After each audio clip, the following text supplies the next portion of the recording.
तुमच्या विश्वासाचा आवाज, जळगाव उन्नती। जनसामान्याचे प्रश्न, न्यायासाठी लढणाऱ्या मजलुमांचे हित।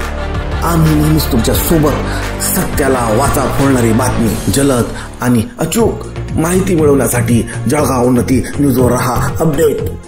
पंकज देशमुख मृत्यू प्रकरण, सीआयडी चौकशीसाठी जळगाव जामोद मध्ये बेमुदत धरणे आंदोलन। जळगाव जामोद व संग्रामपूर बुलढाणा दि 18 जुलै 2025। न्याय हक्क जनांदोलन समिती जळगाव जामोद संग्रामपूर यांच्या नेतृत्वाखाली पंकज उत्तमराव देशमुख यांच्या मृत्यूच्या सीआयडी चौकशीसाठी बेमुदत धरणे आंदोलन सुरू आहे।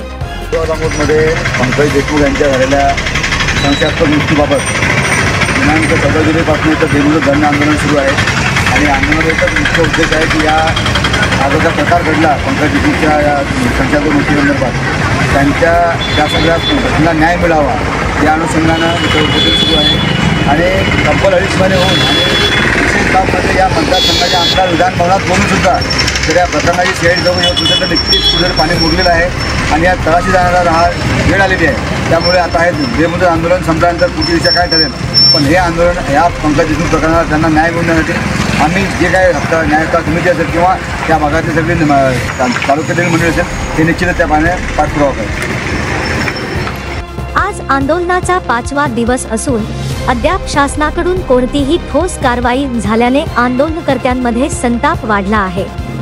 पंकज देशमुख यांच्या पत्नी सुनीता पंकज देशमुख यांनी जिल्हा पोलीस अधीक्षक विभागीय पोलीस आयुक्त अमरावती यांना प्रत्यक्ष भेटून लेखी तक्रार सादर केली होती। त्याचप्रमाणे त्यांनी मुख्यमंत्री उपमुख्यमंत्री यांना देखील ईमेल व प्रत्यक्ष निवेदन पाठवून सीआयडी चौकशीची मागणी केली होती।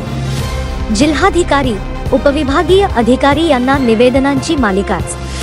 न्याय हक्क जनांदोलन समितीने 9 जून 2025 रोजी उपविभागीय अधिकारी जळगाव जामोद यांच्या मार्फत मुख्यमंत्री देवेंद्र फडणवीस यांना लेखी निवेदन सादर केले होते। त्यानंतर 24 जून रोजी जिल्हाधिकारी बुलढाणा यांच्याकडेही मृत्यू प्रकरणाची सखोल चौकशी व्हावी यासाठी पुन्हा निवेदन देण्यात आले।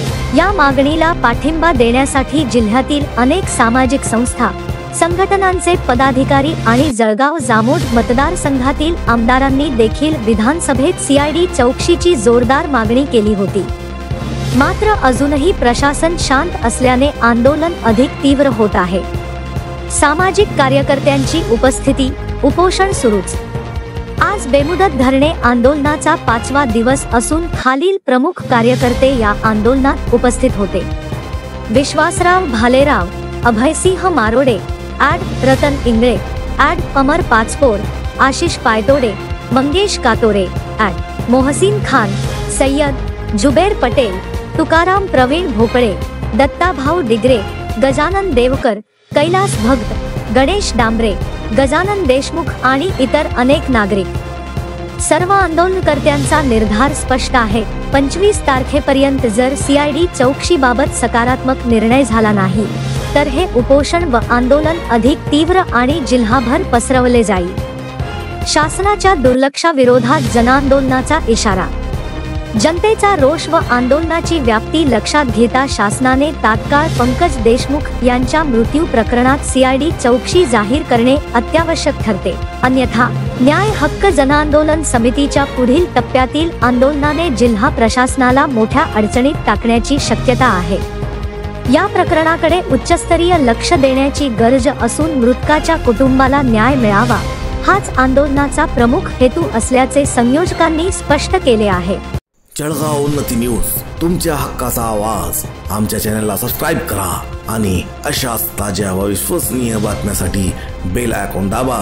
तुमच्या विश्वासावरच उभे राहतो जळगाव उन्नती न्यूज।